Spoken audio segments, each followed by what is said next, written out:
para sahabat-sahabat IKCC dan sahabat-sahabat HGM gitu ya kan. Selamat berjumpa. Ini perdananya IKCC loh, ngadain IG live lah gitu. Langsung kita kerjasama dengan yang teman-teman yang pastinya udah nunggu-nunggu gitu. Gimana sih gitu ya? Gagal ginjal bukan gagal hidup, karena bilangnya cuman apa namanya slogan gitu ya kan. Nah, IKCC secara berkala akan menyajikan gitu ya, untuk memberikan inspirasi, motivasi buat teman-teman semua bahwa gagal ginjal bukan gagal hidup itu bukan slogan gitu. Nah, salah satunya kita menghadirkan teman kita, sahabat kita, rekan kita ya, Ivan. Yeah. Oke kan.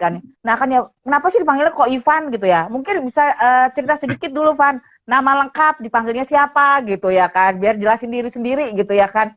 Kemudian pertama kalinya terdeteksi gitu ya kan, itu bagaimana gitu. Silakan Ivan. Oke. Ya, nama lengkapku kan Ivan Adiwijaya. Oke. Nah, biasa kalau di medsos biasanya aku tuliskan Ivan Ao, itu singkatannya aja. Terus aku awal diagnosa gagal ginjal tahun 2002. 2002, Jadi, oke. Februari 2002 waktu itu. Jadi waktu itu masih kuliah, Bude. Jadi Oke. masih kuliah, kita diagnosis suruh HD, ya udah kita jalanin HD. Ya udah dari 2002 hingga sekarang ya masih tetap jalanin HD gitu.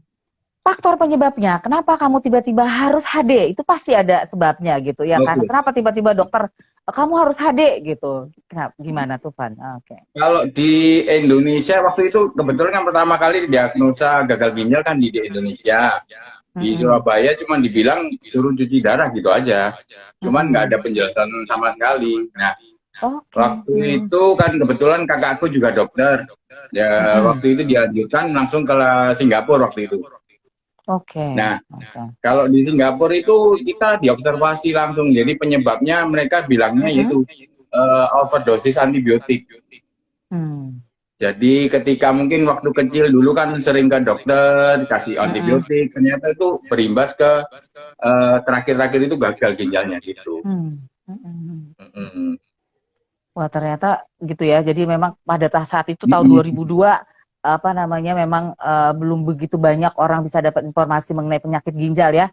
Bahkan salah satunya ya IKCC juga baru berdiri tahun 2004 gitu ya kan. Nah, di saat itu memang masih minim banget gitu ya informasi dan edukasi dibandingkan sekarang ya. Kalau sekarang ketik ginjalnya langsung semua bisa menyajikan gitu ya kan. Iya, dulu sangat minim sekali. Oke, jadi kemudian setelah Ivan divonis bahwa menderita penyakit ginjal gitu ya kan, langsung harus menjalani cuci darah. Yang pertama kali secara psikis yang kamu rasakan gini, waduh apa tuh gitu, gimana tuh, atau misalnya Ivan, waduh gimana nih, serasa dunia runtuh gitu ya, atau biasa-biasa aja lah, toh udah ada obatnya, atau gimana perasaannya saat itu Ivan? Oke. Kalau waktu di Surabaya itu divonis cuci darah, dengar kata cuci darah tentu serem banget, Bude. Jadi kita sempat panik, nggak karu-karuan itu waktu itu. Cuman untungnya di Singapura itu mungkin cara pendekatannya beda ya, Bude. Di sana dokter itu cuman bilang, oh kamu butuh ada perawatan gitu aja. Dia nggak bilang apa prosesnya seperti apa, dia nggak bilang. Cuman dikasih nanti dipasang ada akses untuk seperti diinfus gitu aja dia, CDL kan. Gitu. Jadi setelah dicuci pertama kan badan jadi enak. Dokternya juga bimbingnya enak, dia aku masih ingat dia bilangnya tuh kan lebih enakan kan, nanti kalau nanti nggak enak lagi ya dilakuin lagi nggak apa-apa, nanti sampai enak, dia bilang gitu aja. Jadi kita jadi jalannya seperti juga memberikan harapan gitu. juga ya, tapi sebetulnya kata-kata itu seperti kan memberikan harapan. Oh ya kondisinya nggak enak, kemudian di HD, oh jadi enak, kemudian tuh kan lebih enak gitu ya. Jadi nanti kamu kalau enak ya harus melakukan hal itu terus, betul ya, seperti itu ya. Meskipun memang ada kekurangan tanpa penjelasan gitu ya, benar ya? Iya. Oke, terus gitu berapa lama Ivan melakukan HD di Singapura waktu itu? Di Singapura aku cuma sebulan aja. Sebulan, oke. Berarti sekitar 8 kali, bener ya? Sekitar 8 kali cuci darah. Apa waktu itu? Di sana kan kita seminggu 3 kali, Bude. Oh, seminggu 3 kali dengan 4 jam? Oke. 4 jam. 4 jam. Di sana 4 jam. Oke. 4 jam seminggu 3 kali selama seminggu. Kemudian langsung setelah sebulan di Singapura, kemudian Ivan balik ke Indonesia Iya. ke Surabaya. Oke, kemudian apa yang dilakukan? Eh, Dari Singapura kan kita dipesenin kalau mm-mm, misalnya terus-menerus nggak enak terus daripada menjalani perawatan itu mungkin mm-mm, sebaiknya transplant dia bilang gitu. Tapi hmm, coba aja dijalanin gimana enaknya. Kalau nggak enak mm-mm, ya waktu itu minta suruh hemodialisa. Jadi mm-mm, di Singapura kan mahal itu transplantnya waktu itu. Jadi mm-mm, kita pulang aja ke Surabaya, jalanin mm-mm. yaitu hemodialisa. Malah baru aku tahu kalau hemodialisa itu cuci darah. Sama aja ternyata. Jadi Ternyata sama aja pendekatan di gitu. Singapura itu lebih enak, jadi pasien nggak langsung shock gitu. Mm-mm. Jadi cuman Hmm. ini nih supaya kamu lebih enak. Sekarang kamu kondisinya nggak enak, kamu harus melakukan ini gitu ya kan supaya Iya, kondisi badan kamu lebih enak. Oke, seperti itu ya. jadi Jadi, nggak dibilangin, oh kamu harus cuci darah seumur hidup. Itu kayaknya uh, kalimat itu shock banget gitu. iya betul ya. Jadi harus wah ini apa nih mesti apa. Cuma kan mungkin pasien-pasien dulu juga mungkin Pak ini sampai kapan gitu kan pasti selalu tuh ya kalau sampai kapan saya mesti berobat ini Iya. sampai kapan pasti pasien juga pasti Mm-mm. ada ke apa pertanyaan seperti itu gitu ya kan ya Pak ya. Mm-mm. Oke kemudian pertama kali HD di Surabaya itu di rumah sakit mana? Oke. Di Surabaya di RKZ. Oh di RKZ. Oke.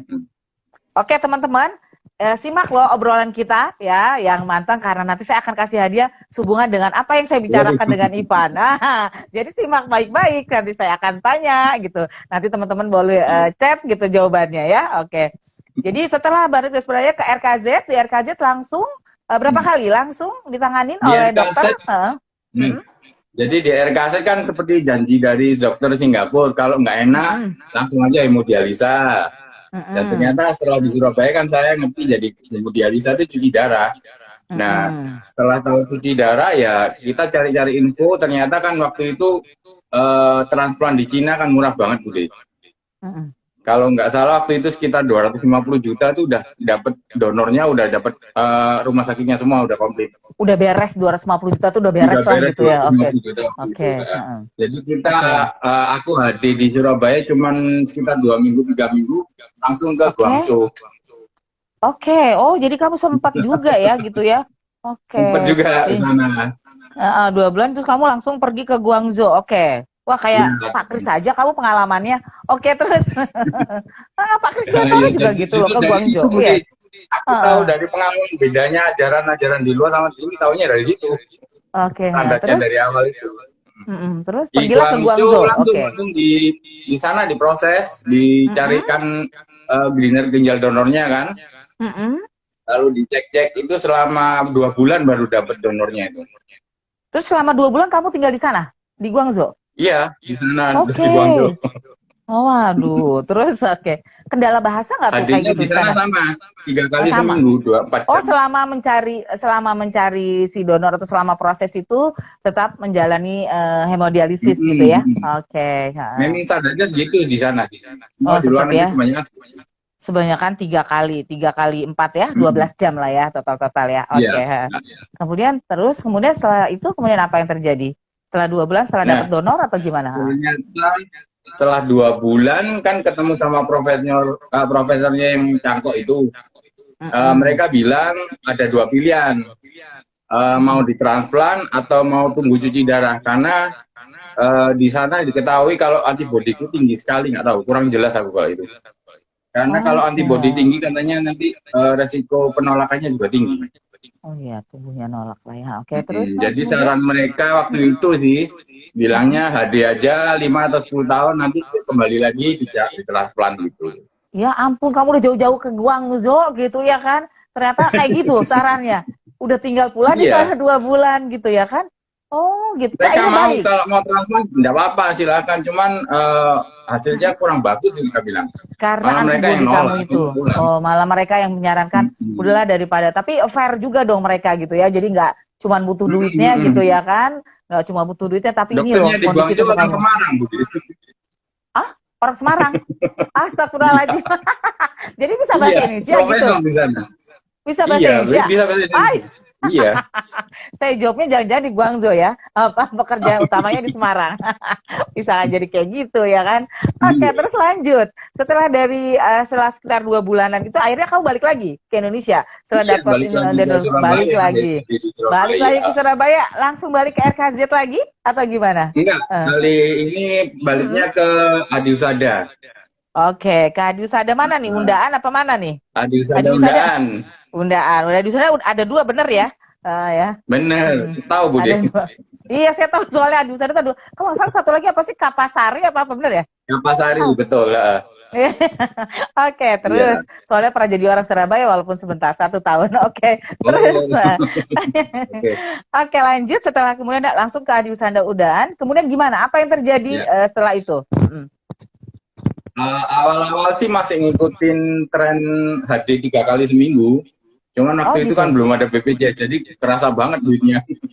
Oh ya. Oh kamu bayar secara pribadi ya? Soalnya waktu itu ya Bayar memang jalan, belum ada. ya, Oke.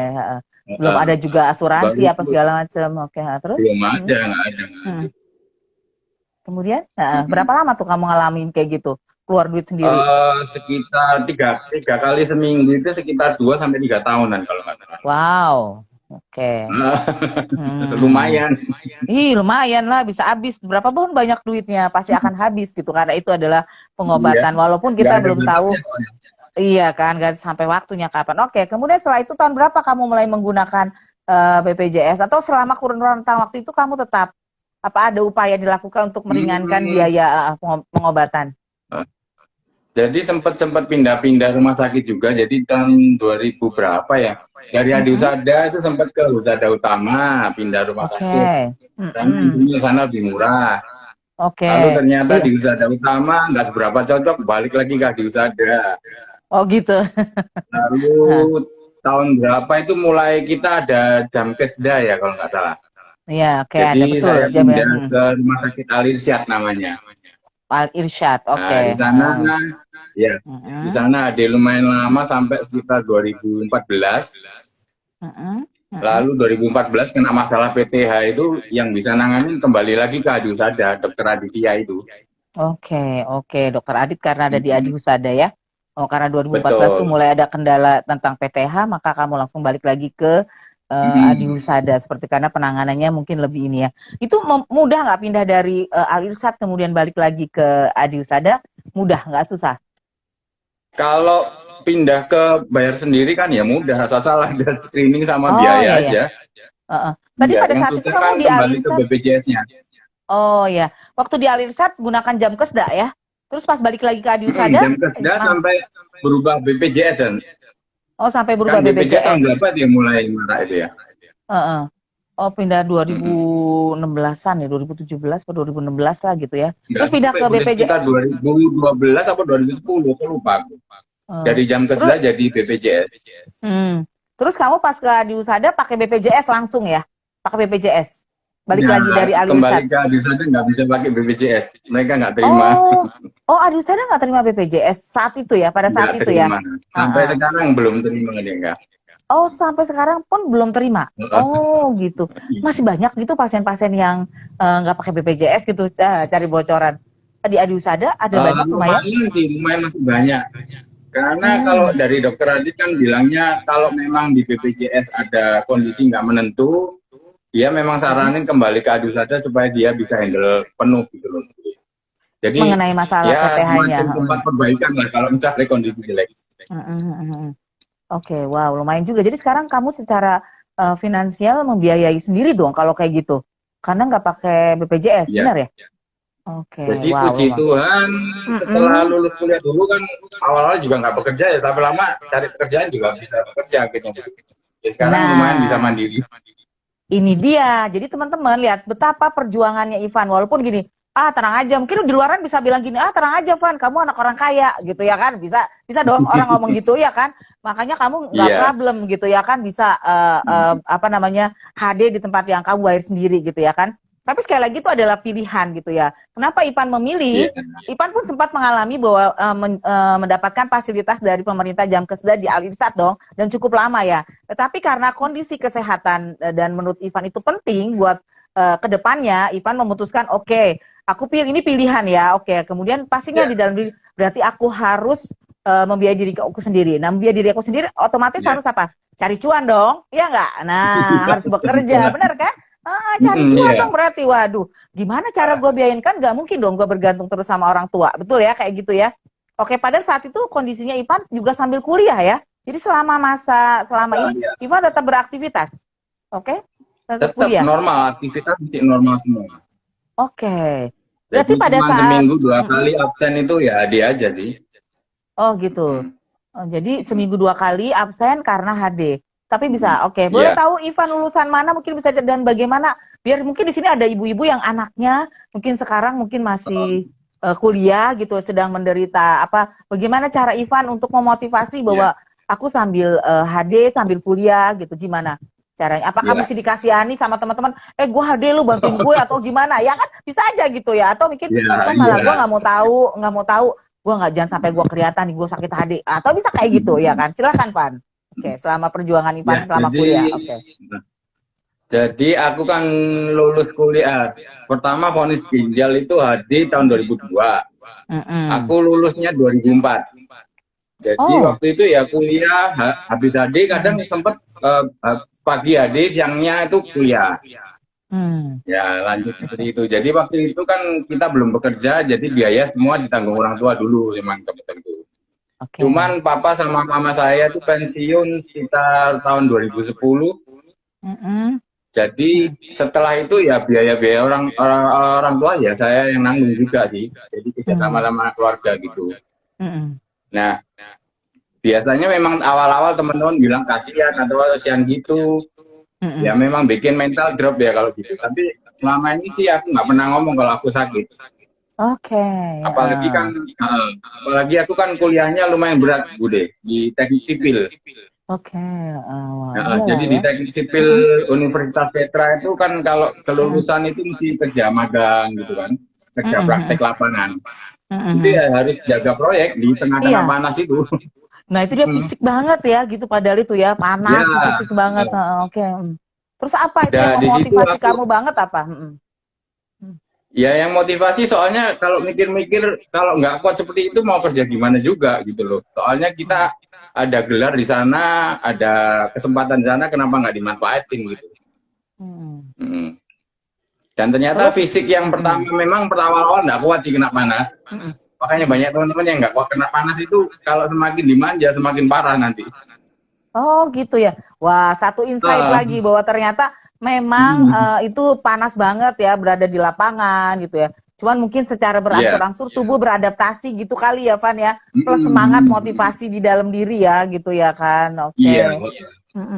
Terus kemudian apa? Setelah lulus kemudian langsung bekerja wirausaha atau bagaimana? Oke.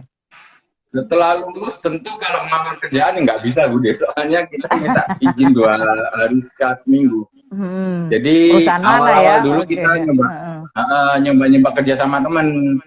Jadi teman-teman kan sudah mulai ada yang beberapa kan orang tuanya kontraktor tuh, kita bisa nyoba-nyoba sekedar cuman mantau lapangannya atau proyeknya itu kita mantau aja sih, gitu aja. Tapi lama-lama kan kita ada pengalaman di lama-lama.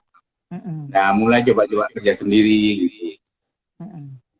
Semuanya pasti harus dimotivasi dari diri sendiri dulu ya, gitu ya, untuk bisa bekerja. Oke. Kemudian akhirnya bisa membayar HD dengan hasil pekerjaanmu sendiri, Pan? Bisa? Bisa. Selama ini ya puji Tuhan bisa. Cuman emang waktu 2014 itu sempat dibantu teman-teman sih. Soalnya kan kasus PTH waktu itu kan sama sekali nggak bisa bekerja, Budi. Oh gitu ya. Jadi apa yang kamu alami dengan PTH kamu? Oke. Mungkin di sini biar bisa tahu apa sih makanya bahayanya PTH itu. Oke. Sekarang kalau bahas PTH itu PTH nggak ada rasanya sama sekali, Budi. Jadi hingga detik terakhir sebelum aku kondisi parah itu masih bisa bekerja. Jadi ceritanya itu pagi itu aku bekerja, siang itu masih bisa jalan-jalan, masih olahraga normal aja. Malamnya itu seperti tulang punggung itu nyeri gitu aja. Terus dalam 3 hari udah nggak bisa jalan, nggak bisa apa-apa, lumpuh udah. Udah nggak bisa ngangkat badan gitu, kayak tubuh tuh nggak punya kemampuan gitu ya. Waduh. Sakit bukan nggak ada kemampuan, sakit banget. Sakit banget gitu. Oke. Nah, jadi Terus ceritanya kan kemudian, karena PTH itu tulang punggungku itu geser Budi, HNP itu loh Budi. hmm, kayak orang sakit saraf Mm-mm. kejepit ya, bisa jadi kayak gitu ya, Ya memang kegeser-geser saraf gitu ya. kejepit, Heeh. memang saraf kejepit karena tulang-tulangnya kan Oh, keropos. oke. Heeh. Jadi Kemudian terus udah itu apa? terakhir kali lihat rumah itu udah masuk rumah sakit opname 2 bulan. Berapa? dua Opname apa? bulan 2 bulan. 2 bulan Astagfirullahaladzim. dia di sana Dua itu. bulan kamu dirawat. Itu 2 bulan itu Iya, kamu dirawat di Adiusada. iya biaya semua itu. Dia semua, waduh, udah bisa-bisa nih apa nih kalau kayak gini ya orang tua ya, hadir Ya, kamu ya. Ya, puji alhamdulillahnya Tuhan bisa waktu itu tertangani kan ya. papa udah Mm-mm. pensiun Budi.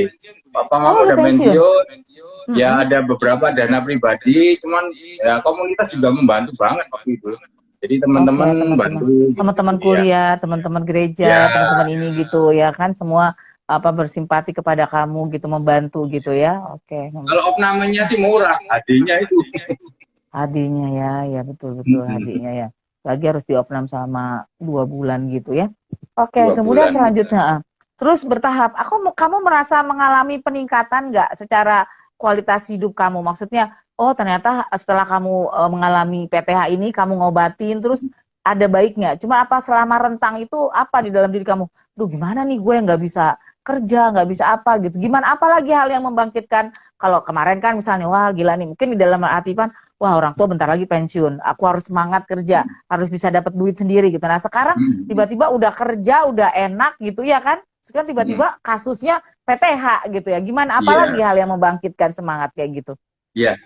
Waktu itu pertama kali masuk opname itu kan 2 bulan. 1 bulan pertama itu sama sekali nggak bisa bergerak. Gitu. Jadi cuman bisa tidur di atas bed rumah sakit, cuman bisa lihat langit aja, nggak bisa miring kiri ya miring kanan nggak bisa. Itu sama Nah sekali waktu berasa. itu, Oke, terus. jadi yang cuman ngasih semangat itu ya dokter Adit itu dia bilang, Mm-mm. dia cuman pesan minta waktu 1 sampai 3 bulan, jangan aktivitas sama sekali dia bilang gitu. Hmm. Terus aku sempat tanya kan, "Loh, Dok, aku nanti bisa jalan nggak?" Mm-mm. Waktu itu jujur aku tanya beberapa dokter sudah bilang nggak bisa. Cuman Hmm. yang bisa bilang bisa itu cuma dokter Adit. Makanya aku pegang banget sama dokter Adit waktu itu. Dia Mm-mm. bilang cuman syaratnya yaitu 1 sampai 3 bulan nggak boleh aktivitas sama sekali. Bener-bener di Jadi tempat kalau tidur semuanya. tempat tidur aja udah. Jadi waktu HD Hmm. pun nggak bisa pindah bed. Caranya pindah bed itu dikasih papan bawah badanku diangkat sama papan itu udah. Wah, Jadi nggak bisa ngiri kanan, nggak bisa sama sekali udah. ya ampun terisa banget ya Pan Nah, ya kayak gitu ya ngalaminnya ya. Terus, sangat, sangat. terus Nah, ngebayang aja. setelah ternyata puji Tuhan setelah 1 bulan ternyata ada perbaikan katanya. Oke. Dia bilang sebentar lagi kalau mestinya kalau semakin membaik masih bisa jalan. Mm-mm. Tunggu sebentar, jangan tergesa-gesa dia bilang. Pengen buru-buru pengen bisa Yang jalan gitu ya, bukan dulu. sabar. Heeh. Oke. Lalu sampai nggak tahu berapa 1 bulan berapa hari gitu ya, dia bilang sudah udah waktunya jalan. Kamu harus jalan, cuman dia bilang ketika kamu napak kaki pertama sakit banget dia bilang, tapi lawan harus dilawan. Mm-mm. Waktu itu Katanya sampai bener. waktu pertama kali jalan itu aku dikasih pereda nyeri sampai 5 macam Bu. Hah? Waduh, ginjalnya ntar bisa Ada tambah yang rusak. iya Oke, dia bilang terus iya. ini yang ngancurin ginjal udah hancur. Iya, makanya ginjalnya Iya, tambah rusak. Oke, terus. iya yang dua itu malah mengandung narkotik katanya. Oh gitu. Mungkin saking Yang satu kerasnya berarti ya, ditempel saking kayak itu sakitnya. katanya buat orang ibu-ibu habis sesar tuh kasih kayak plester Mm-mm. dia. Apa Iya. lupa aku namanya dulu kecil apa itu. Mm. Nah, habis itu suruh jalan ya itu nahan nyerinya. Tapi sama dokter Adit suruh maksa harus jalan harus jalan. Oke. Jadi waktu itu ya belajar mulai hanya sekedar duduk di bed, mulai duduk di pinggir bed, berdiri di bed, lalu berjalan pelan-pelan gitu udah dari nol Budi benar-benar dari nol. Waduh. Benar-benar perjuangannya. Semua ada prosesnya ya, dan semua Ipan menjalaninya dengan, kalau saya bilang bisa bilang dengan sabar ya Pan, dengan harapan, Iya dengan betul. doa, benar ya? Iya, Benar nggak? Ya kan kalau cuman gini, aduh hopeless banget gue gitu ya kan. Tapi ya itu tadi juga Dokter Adit juga memberikan motivasi gitu ya. Keluarga juga pasti, kemudian teman-teman Ya, juga mensupport. Jadi benar sekali bahwa dukungan orang-orang sekitar kita terhadap penyakit yang kita derita itu amat sangat besar perannya. Setuju ya Pan? Seperti itu ya? ya, Oke, heeh. Oke, kemudian lanjut setelah Ivan mulai berjalan kembali, bahkan ternyata Ivan itu bukan cuma berjalan setelah itu, bisa berlari, benar nggak? Ya kan? Jadi ya kan kalau sekarang, berlari cuman nggak selancar dulu sih Bude, nggak mm-mm, selancar seperti dulu. Cuman dokter Adi kan nyaranin tetap dilatih jalan dan mm-mm, ternyata keterusan. Kadang-kadang kan jalan sampai nyoba-nyoba ikut running-running itu kan. mm-mm. Nah, Jadi itu kan ikut acara-acara running 5 kilo, 6 kilo, 7 kilo gitu udah. Ya nggak nah, lari full sih, jadi kan ya. jalan, banyak jalannya Tapi dulu. Tapi kan paling tidak itu ada usaha, bayangin nggak dari tempat tidur tergolek 3 bulan, ya Ya, kemudian belajar berjalan, itu kan satu proses yang wow, progresif ya, yang aduh aku bilang itu kemajuan yang amat sangat ya, dan tentunya perlu iya, bagaimana perjuangan. Mungkin kan kalau orang lihat sekarang Ivan, terang aja gitu, tapi kan semua ada iya, prosesnya ya Van ya, ngalamin, oh dia iya. atau mungkin tenang aja, kok Ivan mah anak orang kaya, kok Ivan mah gini, kok Ivan, nah Enggak tapi juga. ternyata tidak, semua sama, enggak juga ya Van ya, Enggak. semua ada Iya. sisi-sisinya. Jadi bayangkan Mm, ngebayangin orang 3 bulan, coba kalau walaupun ada duit, walaupun dibiayain, kamu nggak punya motivasi, tetap akan tergeletak dong, bener nggak? Iya kan? bener. Nah, tapi Iya. ternyata Ivan punya motivasi yang amat sangat kuat bahwa oh gue suatu saat bisa jalan lagi nih gitu ya kan, bahkan oh bisa ikut perlombaan running-running meskipun gak sepenuhnya. Oke, mungkin ini tips buat teman-teman. Rata-rata aku perhatikan kalau orang sudah menderita penyakit gagal ginjal, kemudian hemodialisis, akhirnya merasa tubuhnya lemah kan, akhirnya nggak mau Bener, yang bener. namanya aktivitas fisik, dan mungkin memang berasa berat ya Pan, mungkin Ipan juga ngalamin gitu ya, aduh kayaknya sakit banget, seluruh badan sakit, itu pasti dialamin dong, bener nggak Pan? Ketika mau Iya. melakukan hal itu, mungkin Ipan bisa kasih tips dulu buat teman-teman supaya bisa aktivitas fisik, mungkin gimana Pan caranya supaya semangat gitu ya kan, bahwa yang namanya aktivitas fisik bagi seorang penyakit gagal ginjal kronik yang udah mungkin HD ataupun CAPD ataupun transplant tetap harus dilakukan, khususnya buat yang HD nih teman-teman. Gitu. Silakan Pan, gimana caranya Pan? Iya. Selain dari awal dulu kan dimotivasi sama dokterku itu, dokter Aditya itu. Selain itu, setelah itu kan zaman medsos mulai berkembang Bude. Jadi kita udah bisa kenalan-kenalan sama sesama teman HD gitu. Oke. Bahkan dari sekedar mulai dari HGM, aku mulai aktif di komunitas internasional HD. Dan Oke. ternyata di komunitas internasional itu, wah, orang-orang di sana HD itu malah sekedar lifestyle aja, bukan penyakit mereka bilangnya. Oh gitu, Cuma apa sekedar komunitas lifestyle. internasional apa yang kamu ikutin Van? Apa komunitas Eh, internasional? Apa banyak sih kalau namanya? aktif biasanya di dialisis discussion apa itu United kalau nggak salah aku lupa Oh TDU. gitu, oke. Ada juga yang punyanya nasional itu ada juga. Oke. Di sana banyak Bude pasien-pasien HD yang di atas 30 tahun, 40 tahun HD full Oh. itu ada. Mm-mm. Dan mereka masih sangat aktif. Mm-mm. Nah, Mm. dari sana aku sempat chatting kan sama teman-teman yang aktif secara macam-macam sih. Ada yang suka Mm-mm. olahraga, ada yang atlet, ada yang binaraga juga, Mm-mm. ada yang foto model, Mm. macam-macam. Jadi semua macam profesi mereka udah tetap jalanin sama Hadi. Mm-mm. Nah, Mm-mm. dari situ mereka kasih motivasi aku juga kalau ya Hadi jangan dijadiin hidupmu. Hadi itu Mm. cuma bantu hidup, hidup tetap Oke. berjalan gitu aja dia. Oke. Jadi Nah, malah dari situ kan dibalik. timbul, Heeh.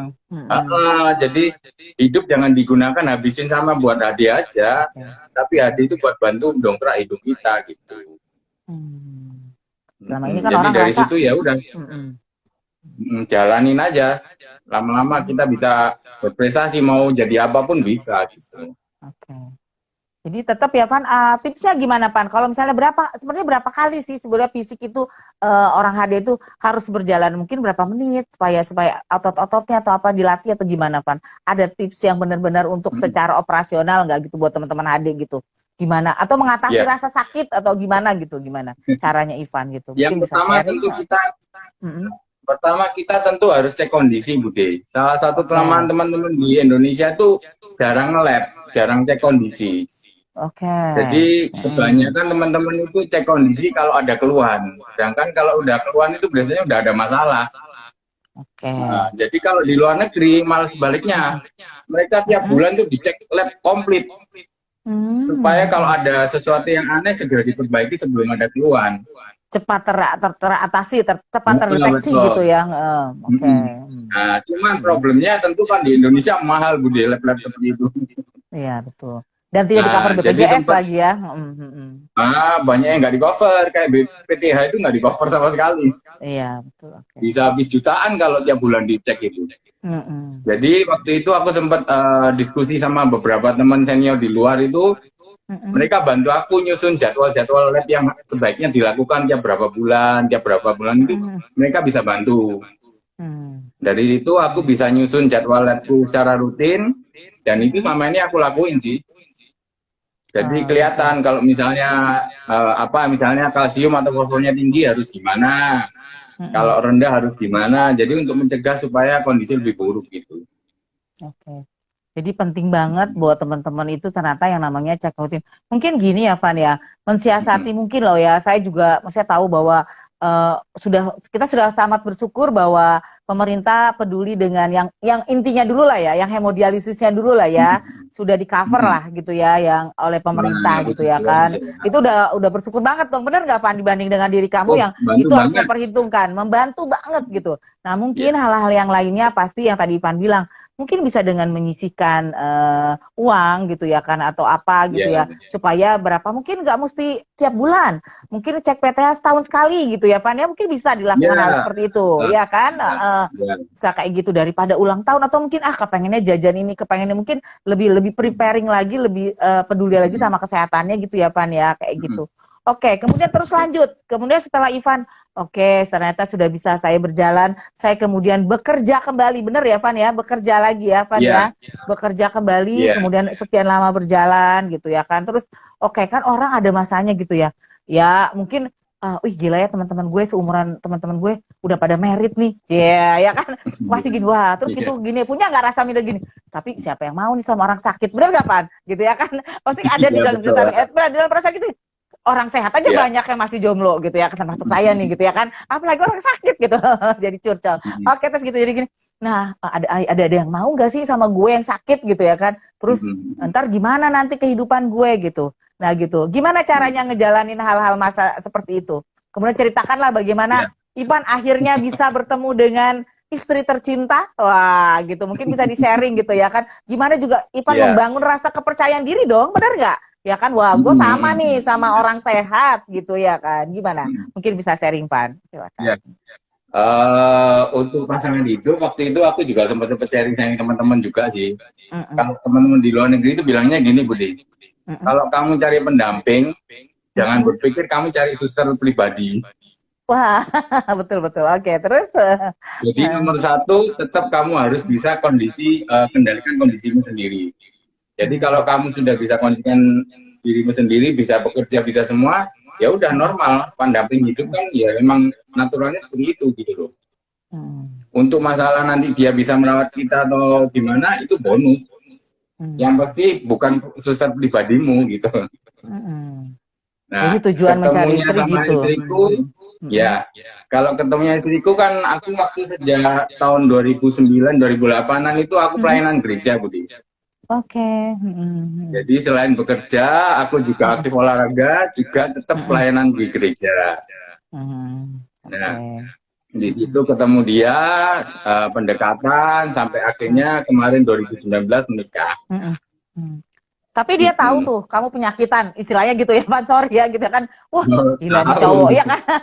Wah penyakit nih, apalagi tahu nih penyakitnya HD gitu ya kan, yang seumur hidup gitu ya kan. Terus ketika kamu deketin tapi kamu pede aja tuh, maksudnya walaupun gue sakit tapi gue sama yang lain atau gimana gitu Pan. Oke. Mungkin biar teman-teman yang lain gitu. Sempat kepikiran gimana kalau dia tahu aku seperti ini gimana. Soalnya kan dia taunya aku baik-baik aja selalu Budi. Jadi kondisi waktu pelayanan di gereja ya normal-normal aja. Kamu nggak bilang kamu sakit hati? Nggak kelihatan. Jadi sama-sama pelayanan sekolah minggu. Sekolah minggu kan berhadapan sama anak-anak kecil kan harus lincah juga. Jadi hampir nggak kelihatan kalau teman-teman bilang sih. Jadi waktu itu, nah kebetulan kok waktu kita pernah pergi beberapa kali itu sempet itu kejadian waktu itu sesek. Oh Jadi gitu. napas sesek di tengah jalan sama Heeh, dia. heeh. Jadi Terus, dia anterin aku ke UGD, HD langsung. oh, Ya mungkin dia pertama kali mungkin sempat panik kali ya, tapi ngelihat heeh, aku shock bisa kali. atasi kondisi Mm-mm. sampai pulang pun normal aja nggak masalah ya. Ternyata dia yang ngerti-ngerti aja gitu. Iya, iya. Ya betul ya. Jadi, 2014 pun dia tahu kok Budi waktu aku posisi parah itu. hmm, ya Mm-mm. berarti itu lumayan lama dong. Kamu berapa lama pendekatannya? Kita jadian 2013. Wow, iya ya. Ya, Setahun makanya sebelum maksudnya, kondisi parah itu. heeh. Jadi berarti maksudnya tapi Ipan tetap percaya diri, kemudian juga tidak menunjukkan walaupun sakit gue jadi kayak orang pesakitan gak gitu ya Pan, tetap Iya, ya ya wah lihat jangan nih iya. gitu ya kan. Jadi kan juga itu mungkin menjadi bahan pertimbangan buat perempuan itu ya bahwa walaupun kamu sakit Mm-mm. tapi kamu bukan sakit yang oh ya lu nikahin gue bukan buat gue ngurus lu gitu ya kan ya. Tujuan tadi Iya benar ya dokter ya betul. bilang bahwa kita Mm-mm. pertama kali mau ketika kita sakit terus kemudian kita bertemu dengan orang menjadikan penghidupan kita adalah teman hidup kita bukan untuk merawat kita gitu ya kan. Kalau syukur-syukur dia mau rawat kita itu adalah bonus gitu ya Van ya, tapi adalah mencari teman hidup, mencari partner hidup seperti normal Mm-mm. umumnya gitu ya. Iya. Oke, jadi diterima dengan baik oleh apa namanya istri kamu gitu bahwa ternyata Mm-mm. kamu tetap bisa gitu beraktivitas. Oke, ini mungkin ada ibu-ibu yang penasaran, tapi gimana nih Van kalau kehidupan sebagai suami istri? Wah, ini gimana orang HD gitu kan pasti tuh banyak tuh nanya-nanya. Tabu sih Iya. sebenarnya, cuman ya nggak apa-apa. Semua biar tahu gitu ya kan bahwa Iya. ada hal-hal yang gitu. Atau mungkin jadi orang juga tahu oh mau berumah tangga atau mungkin ya sekarang ada keluarga atau temennya yang oh pacarnya sama Mm-mm. orang HD gitu ya kan. Gimana Pan? Mm-mm. Menurut kamu selama ini? Heeh. Ya, tentu kalau kondisi secara suami istri tentu pengefek ya Bude, karena kan Ya, stamina kita beda sama orang sehat. oke. Sebenarnya Heeh. kalau semakin sering HD semakin bagus, soalnya kan stamina lebih terjaga karena darahnya kan bersih terus. Cuman Oke. problemnya kita kan HD-nya cuma 2 kali seminggu. Heeh. Jadi ada masa-masa memang stamina jelek banget. Jadi untuk Hmm. hubungan suami istri tentu kita harus ngatur, nggak bisa sembarangan gitu. Apalagi Hmm. kalau ada masalah jantung, paru-paru ada airnya, HB Hmm. rendah, itu pasti Hmm. terganggu. Pasti terganggu. Jadi nomor Sebetulnya. satu Heeh. kita kondisikan diri dulu, kondisi harus fit dulu. Heeh. Soalnya sempat teman diskusi juga sama teman-teman di luar. Heeh. Mereka Heeh. bilangnya gini, Apa? sistem reproduksi kita itu sistem yang di bawah derajatnya di bawah nefrologi. Jadi Heeh. kalau ketika kondisi nefrologismu belum terjamin aman, Heeh. tubuh nggak bakal ngurus sistem reproduksimu. Oh, gitu. Jadi kondisinya kalau nggak fit ya pasti kacau. Kalau cewek ya biasanya nggak bisa haid atau haidnya malah terlalu Berantakan. banyak gitu. Heeh. Kacau pokoknya. Heeh. Nah, jadi nomor satu dibenerin dulu nefrologinya itu, HD-nya, HB-nya, Heeh. tensi dan lain-lain itu kalau udah benar semua, nanti semua membaik sendiri. Oke. Jadi gitu ya Pan tipsnya ya. Jadi benar-benar kondisi fisikisnya ataupun secara fisiknya, kemudian tubuh Iya, kitanya HD-nya benar-benar berarti balik lagi nih. Masuknya ke HD yang HD kuat dong ya. HD-nya udah benar-benar betul. supaya akhirnya kita bisa menjalankan fungsi seperti teman-teman yang lain gitu ya kan gitu ya. Oke, jadi Ipan tuh juga udah membuktikan bahwa iya ternyata dan ternyata penuh perjuangan gitu ya kan, penuh apa namanya romantika juga gitu ya. Terus ketika kamu mau ngelamar gitu, apakah orang tua perempuan kamu gini, ih kamu mau dapet suami orang sakit gitu? Itu pernah nggak gitu ditentang atau gimana gitu? Pernah nggak gitu Ya ngalamin? pasti Budi. Awal-awal mereka Mm-mm. juga agak menolak gitu sih. Tapi Mm-mm. kan mereka tahu ternyata aku bisa mampu, bisa bekerja Mm-mm. sendiri, Mm-mm. bahkan bisa bantu-bantu orang tua juga kan. Orang tua aku waktu Mm-mm. itu sudah pensiun dan aku sudah biayai orang tua juga. Jadi Mm-mm. mereka yakin ya aku bisa menjalani ya udah, akhirnya diterima Mm-mm. gitu aja. Iya, oke. Mm-mm. Jadi Tapi seperti ya itu. nggak semudah itu sih kita proses. Ya, makanya aku bilang itu pasti ada perjuangannya lah ya untuk meyakinkan kayak gitu. Makanya aku bilang, lain cerita kalau misalnya bisa jadi, misalnya sehat, kemudian tiba-tiba HD gitu ya kan. Ini Iya. kamu adalah bahwa membuktikan ke orang-orang bahwa, ini loh gagal ginjal bukan gagal hidup ya kan. Aku juga tetap mengalami proses jatuh bangun ya dong, ya kan. Kayak tadi, Iya. berbaring 3 bulan di tempat tidur, belajar menapak kembali seperti anak kecil ya, tertatih-tatih untuk bisa Iya. berjalan tentunya dengan keyakinan. Kemudian apalagi kamu tetap bahwa di sela-sela kesibukan kamu bahwa berbagi itu nggak mesti materi juga ketika kamu melakukan pelayanan gitu ya kan, itu kan bukan materi Iya. ya Van ya. Jadi Iya. berbagi itu nggak masih mungkin teman-teman yang lain bisa berbagi dengan caranya sendiri gitu ya kan, nggak mesti materi tetapi mungkin memberikan perhatian kepada sesama pasien itu juga berbagi ya Van ya. Kemudian Iya. saling sharing gitu ya kan, itu juga berbagi gitu, sehingga itu juga Iya. pastinya akan membuat imun tubuh betul nggak, bikin bahagia, bikin senang gitu. Jadi imun tubuh juga baik, otomatis jadi kondisinya juga membaik. Pasti sifat positif selalu harus ditanamkan gitu ya, Van ya. Kalau aku Benar. bisa narik Iya. kesimpulan kayak gitu bahwa makanya kamu suka gemes ya kalau ngedengar, nih lihat nih apa namanya gagal ginjal kok rasanya gagal hidup gitu. Pasti kamu gemes karena kamu berdasarkan pengalaman kamu sendiri dong, bener ya nggak gitu ya Iya. kan? Terus kan pasti meskipun di luar sana ternyata Ipan mah anak orang kaya bisa, toh tidak juga gitu ya kan, walaupun Enggak ada juga. tetapi kamu tidak punya motivasi yang kuat gitu, kamu juga akan tetap tergeletak dan HD-nya ya asal aja gitu ya kan, HD-nya ya udahlah sekedar menjalani hidup ya kan. Seperti kamu bilang bahwa jangan hidup untuk HD tetapi jadikan HD sebagai salah satu aja ya penopang hidup gitu ya Pan ya, banyak hal-hal lain yang bisa dikerjakan seperti itu ya Iya. Pan. Terus kan sekarang nih kan udah maju nih teknologi gitu ya kan, kemudian udah banyak komunitas, kemudian pasien-pasien juga sudah mulai banyak bisa melakukan. Menurut kamu, kalau aku nih, kadang sudah diberikan seperti itu, tetapi pasien-pasien masih banyak nih yang udahlah asal tahu, udahlah, benar nggak Pan? Tapi tidak menjalankan hal itu gitu ya kan ke diri, misalnya, oh udah tahu nih yang HD kuat harus apa? Oh tetap aja masih minta korting disko waktu Iya. HD-nya gitu ya kan. Kemudian tadi aku bilang, oh betapa itu mahal gitu PTH, tapi mungkin kita sehari kalau HD maunya jajan nih 100.000 atau katakanlah 50.000 atau 25.000 lah. Oh mungkin 5.000 kita simpen ya Pak, nabung buat cek Iya. PTH akhir tahun gitu ya, mungkin bisa kan seperti itu kan ya Van ya. Bisa, bisa.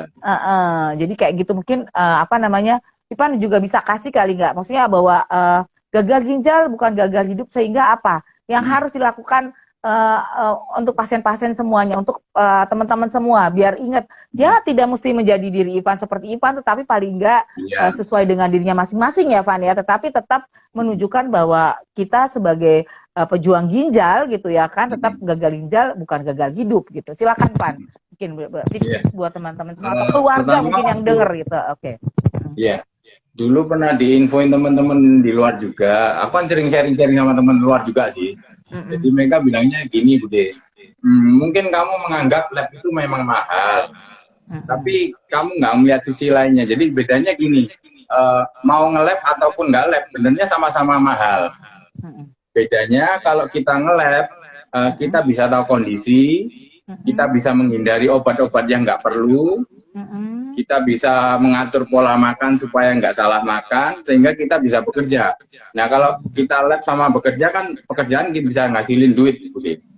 Nah itu keuntungan dari lab. Kalau yang nggak lab, ya mereka biasanya akan banyak obat-obatan itu akan banyak, dan juga banyak keluhan-keluhan kan. Nah, kalau banyak keluhan tentunya kerjanya nggak bisa maksimal, karena kerjanya nggak bisa maksimal, nggak bisa ngasilin duit juga.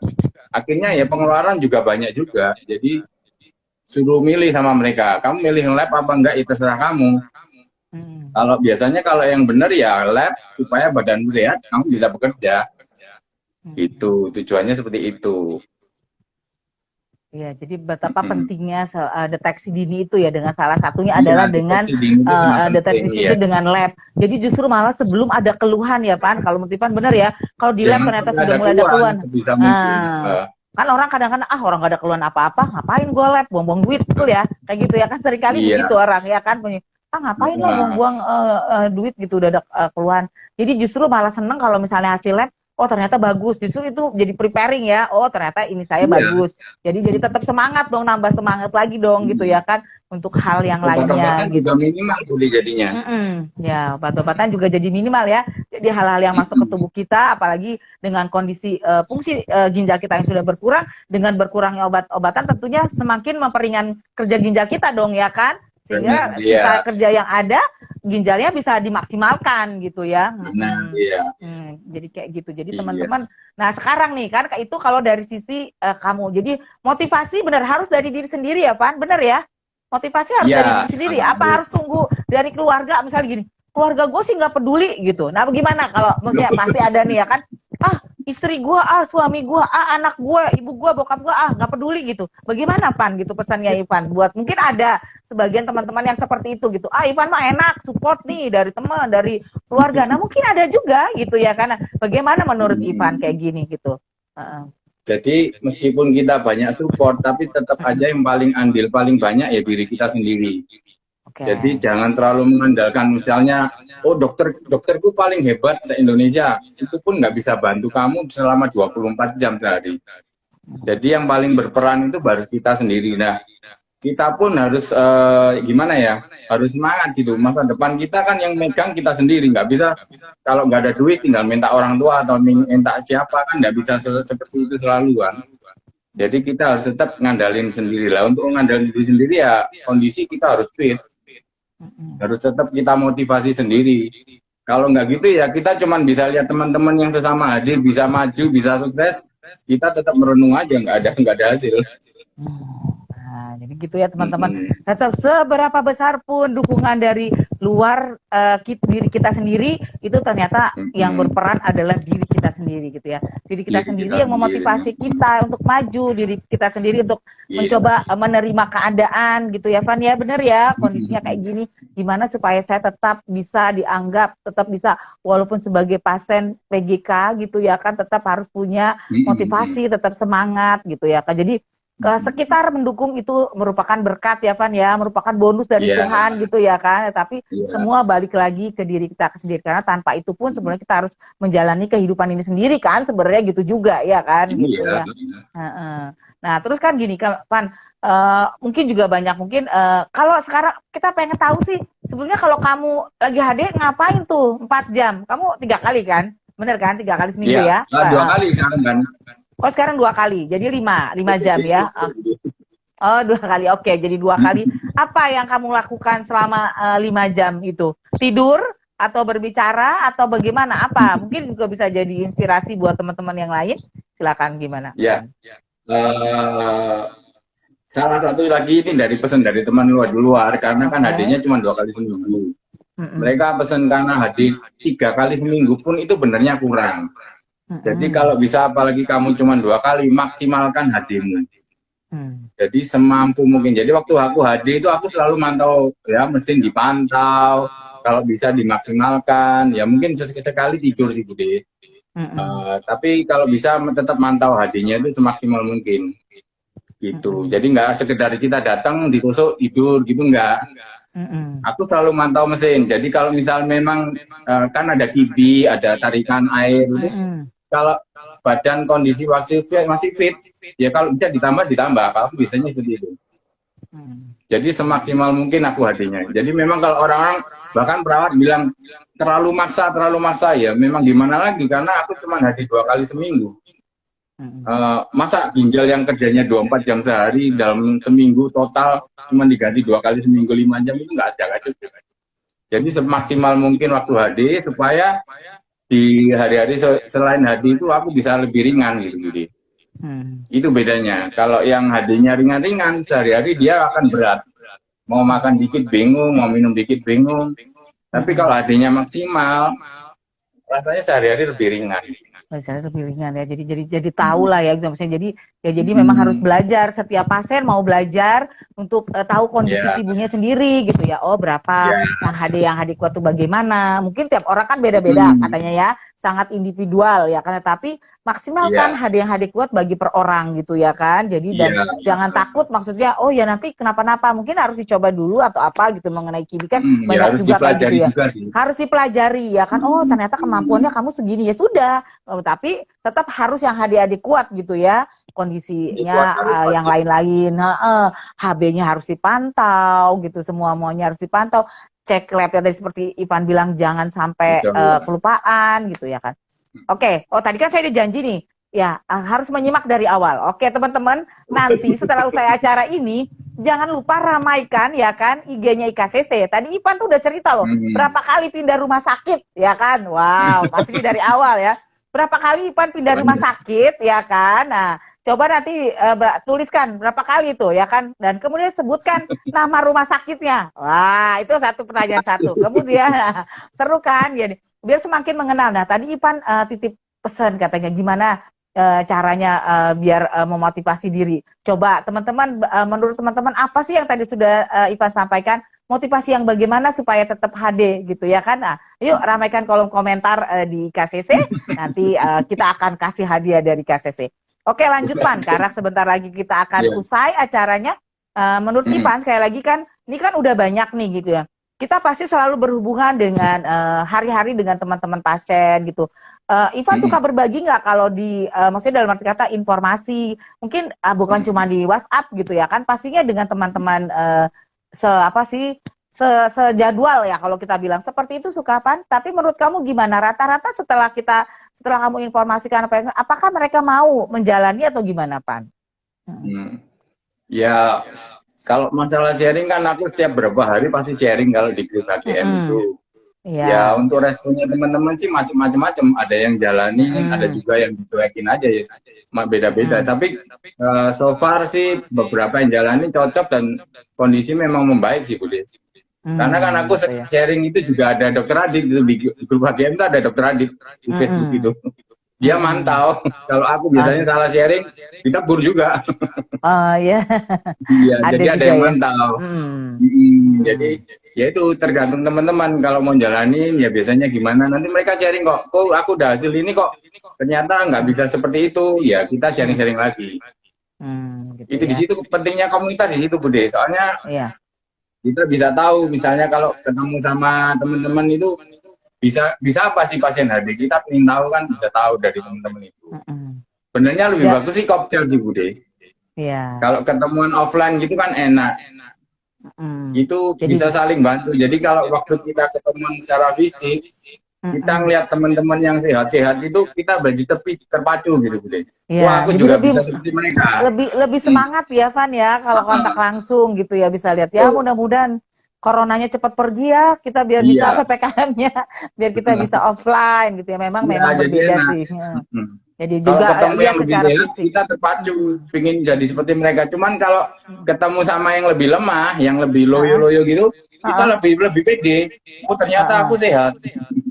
Jadi win-win solution gitu. Jadi win-win ya. Wah ternyata gue lebih mendingan dibanding dia gitu ya kan. Jadi ada kebanggaan sendiri di dalam diri gitu ya kan. Tapi buat yang ini bisa memacu motivasi. Oh kok dia bisa ya, kenapa gue nggak bisa? Mesti gitu ya. Mesti harus kayak gitu. Iya, kalau dia kok bisa seperti itu berarti sebenarnya aku juga bisa ya gitu. Dan mungkin bisa pelajari gitu ya kan. Mungkin kalau malu nanti di ruangan WA grup atau apa kan bisa minta japri ya. Gimana caranya gitu ya kan, kadang-kadang kan ada juga yang gitu ya Pan ya.